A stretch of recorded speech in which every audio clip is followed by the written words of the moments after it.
ఈరోజు మన వీడియోలో పర్సెంటేజెస్ దీని మీద బేసిక్ కాన్సెప్ట్స్ అన్ని ఇవాళ డిస్కస్ చేసుకుందాము. ఈ పర్సెంటేజెస్ అనే కాన్సెప్ట్స్ నేర్చుకున్నాము అని అంటే మనకి దాదాపుగా ప్రతి ఒక్క టాపిక్లోని ఈ పర్సెంటేజెస్ అనేటివి వస్తూనే ఉంటాయన్నమాట. సో ఈ పర్సెంటేజెస్ అనే టాపిక్ మీద మనకి ప్రతి ఒక్క కాంపిటేటివ్ ఎగ్జామ్స్లో మనకి minimum to minimum 1 to 5 questions అనేవి ఈజీగా వస్తాయి ప్రిలిమ్స్ మెయిన్స్లో. సో ఈ పర్సెంటేజెస్ అనేది చాలా ఇంపార్టెంట్ అనమాట. ఈ పర్సెంటేజెస్ అనే ఒక్కటి నేర్చుకుంటే మనం దాదాపు చాలా కాన్సెప్ట్స్ కూడా మనం ఈజీగా సాల్వ్ చేసేయచ్చు అనమాట. Profit and loss, simple interest and compound interest, ages, మనకి రెగ్యులర్గా కూడా మనకి పర్సెంటేజ్ అనేది ఎప్పుడు వినబడుతూనే ఉంటుంది. సో ఫస్ట్ ఈ పర్సెంటేజ్ అనేది మనం ఏంటనేది తెలుసుకుందాం. పర్సెంటేజ్ని మనం విడిగా రాస్తే పర్సెంటేజ్ అనమాట. పర్సెంటేజ్ అనమాట. సో పర్ అంటే ఎవ్రీ కావచ్చు, ఆర్ ఈచ్ అనమాట, అంటే ప్రతి ఒక్కటి అన్నట్టు అనమాట. సెంట్ అంటే మనకి 100 అని తెలుసు. సో ఫర్ ఎవ్రీ 100 అనేది మీనింగ్ వస్తుంది అనమాట పర్సెంటేజ్ అంటే. సో ఈ పర్సెంటేజ్కి సింబల్ వచ్చేసి ఇలా ఉంటుందన్నమాట, ఈ పర్సెంటేజ్ అనేది సింబల్. సో ఇప్పుడు మనము ఒక అబ్బాయికి 92% వచ్చాయి ఎగ్జామ్స్లో అని అంటే మనం ఏం చెప్పచ్చు, ఆ అబ్బాయికి 92 మార్క్స్ ఫర్ ఎవ్రీ 100 మార్క్స్ అని మనం చెప్పొచ్చు అనమాట. అంటే టోటల్ ఎగ్జామ్ 100 మార్క్స్ ఉంటే అబ్బాయికి 92 మార్క్స్ వచ్చాయి అని మనం చెప్పొచ్చు అనమాట. అలాగే ఇంకొక అబ్బాయికి 84% వచ్చాయి అని అంటే మనం దీన్ని బట్టి ఏం చెప్పచ్చు, 84 మార్క్స్ ఫర్ ఎవ్రీ 100 మార్క్స్ అని మనం చెప్పొచ్చు అనమాట. సో అంటే ఈ 84%ని మనం ఇంకో విధంగా ఏం చెప్తాం అంటే 100 మార్క్స్ టోటల్ ఎగ్జామ్ అనేది ఉంటే 84 మార్క్స్ అతనికి వచ్చాయి అని చెప్పి మనం చెప్పొచ్చు అనమాట. సో ఇప్పుడు మనకి ఒక నెంబర్ తీసుకుందాం, ఏదో ఒక నెంబర్ 260 అనేది నేను ఒక నెంబర్ తీసుకున్నాను. దీనికి 100% ఆఫ్ 260 అనేది ఎలా చెప్పచ్చు, జనరల్గా అయితే మనం 100/100 ఇంటూ 260, 100 క్యాన్సిల్ అయిపోతే 260 అనేది వేసుకుంటాం అనమాట. అంటే 100% of a number is always a number అనమాట.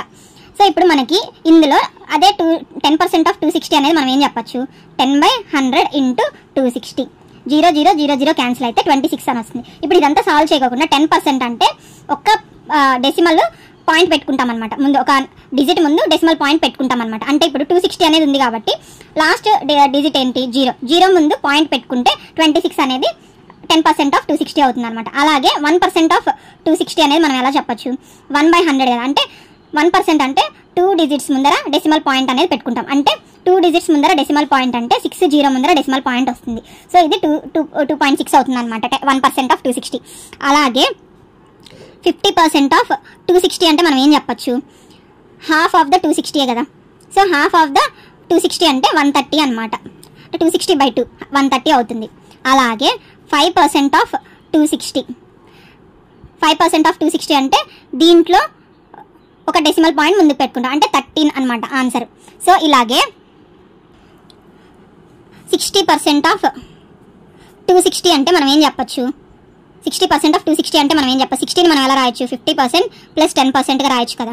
సో 60%లో 50%, 260లో 50% అంటే ఎంత, 130 ప్లస్ 10% అంటే 26. సో ఇది 156 అనేది వస్తుంది అనమాట. 60% ఆఫ్ 260 అంటే 156 అనమాట. అలాగే 110% ఆఫ్ 260 అంటే మనం ఏం చెప్పచ్చు, 100% ప్లస్ 10% అనమాట, ఈజ్ ఈక్వల్ టు 100% ఆఫ్ 260 అంటే నెంబర్ ఇట్ సెల్ఫ్, అంటే 260 ప్లస్ 10% అంటే 26 అనమాట. ఇదేమొస్తుంది, 286 అనేది వస్తుంది అనమాట ఇక్కడ. అలాగే 150% ఆఫ్ 260 అంటే మనం ఏం చెప్పచ్చు, 100% ప్లస్ 50% అనమాట.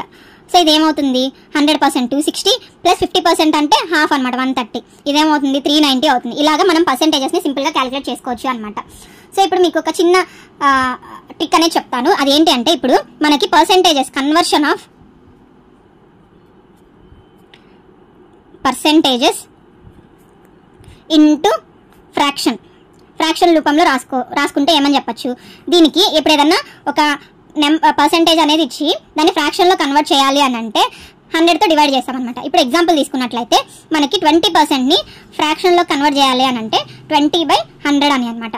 సో ఇదేమవుతుంది, 1/5 అనేది వస్తుంది అనమాట. ఈ 1/5 అనేది ఫ్రాక్షనే కదా. సో అలాగే ఇప్పుడు నేను 25% తీసుకుంటాను, దీన్ని ఫ్రాక్షన్లో కన్వర్ట్ చేయాలి అనుకుంటే 25/100 ఇదేమవుతుంది, 1/4 అనమాట. సో పర్సెంటేజెస్ని ఫ్రాక్షన్లో కన్వర్ట్ చేయాలి అని అంటే డివైడెడ్/100 వేసుకుంటాం అనమాట. అదే వైస్ వర్సా చూద్దాం. అంటే వైస్ వర్సా అంటే conversion of fraction into percentage ఏం చెప్పొచ్చు, ఇంటూ 100 చేస్తాం. ఫ్రాక్షన్ని ఇంటూ 100 చేస్తే మనకి పర్సెంటేజెస్లో రాసుకోవచ్చు అనమాట. ఇప్పుడు పైన ఎగ్జాంపుల్స్నే చూద్దాం. ఇక్కడ 1/5 అనేది ఉంది కదా, అది ఫ్రాక్షన్ కదా, దీన్ని ఇంటూ 100 చేస్తే 20% అవుతుంది అనమాట. అలాగే 1/4ని కూడా చూద్దాం. 1/4 ఇంటూ 100 చేస్తే 25% అవుతుంది. సో ఇవి రెండు వైస్ వర్సా అనమాట. ఫ్రాక్షన్ని పర్సెంటేజెస్గా రాయాలి అంటే ఇంటూ 100 చేయాలి, అదే పర్సెంటేజ్ని ఫ్రాక్షన్గా కన్వర్ట్ చేయాలంటే 100తో డివైడ్ చేయాలన్నమాట. ఇప్పుడు దీన్ని బేస్ చేసుకొని నేను కొన్ని ఫ్రాక్షన్స్ చెప్తాను, దాని పర్సెంటేజెస్లో రాద్దామన్నమాట. సో ఇప్పుడు fractions into percentages and vice versa ఏమని చెప్పొచ్చు. ఇప్పుడు 1 అనుకుంటే దీన్ని 1/1 అని రాసుకోవచ్చు కదా. సో 1/1 అంటే 100% అనేది వస్తుంది. ఇంటూ 100 చేస్తే 100% అనేది వస్తుంది అనమాట. ఇదొకటి. ఇప్పుడు సెకండ్ చూసుకున్నట్లయితే 1/2 అనే ఫ్రాక్షన్ని పర్సెంటేజెస్లో కన్వర్ట్ చేస్తే 50% వస్తుంది అనమాట. అదే 50% అంటే మనం ఫ్రాక్షన్లో 1/2 అని రాసుకోవచ్చు. అలాగే థర్డ్ది 1/3 ఇంటూ 100 చేస్తే మనకి 33.33 అనేది పర్సెంటేజెస్లో వస్తుంది. అదే 33.33%ని ఫ్రాక్షన్లో కన్వర్ట్ చేసుకుంటే 1/3 వస్తుంది అనమాట. అంటే ఇవన్నీ వైస్ వర్సాలా గుర్తుపెట్టుకోవాలన్నమాట. సో బేసిక్ అనమాట. ఇవన్నీ గుర్తుపెట్టుకుంటే మనం పర్సెంటేజెస్ అనేవి ఈజీగా సాల్వ్ చేయొచ్చు. సో 1/4ని పర్సెంటేజెస్గా రాసుకుంటే 25% అని రాసుకోవచ్చు. అలాగే 1/5ని ఏం రాయొచ్చు, 20% రాయొచ్చు. అలాగే 1/6ని 16.66 అనేది రాయొచ్చు అనమాట పర్సెంటేజెస్లో. అలాగే 1/7ని 14.28 అని రాసుకోవచ్చు అనమాట పర్సెంటేజెస్లో. ఇవన్నీ వైస్ వర్సాలా గుర్తుపెట్టుకోవాలన్నమాట మీరంతా. సో 1/8 వచ్చేసి 12.5 అవుతుంది. అదే 1/9 వచ్చేసి 11.11% అనమాట. అదే 1/10 వచ్చేసి 10% అనమాట.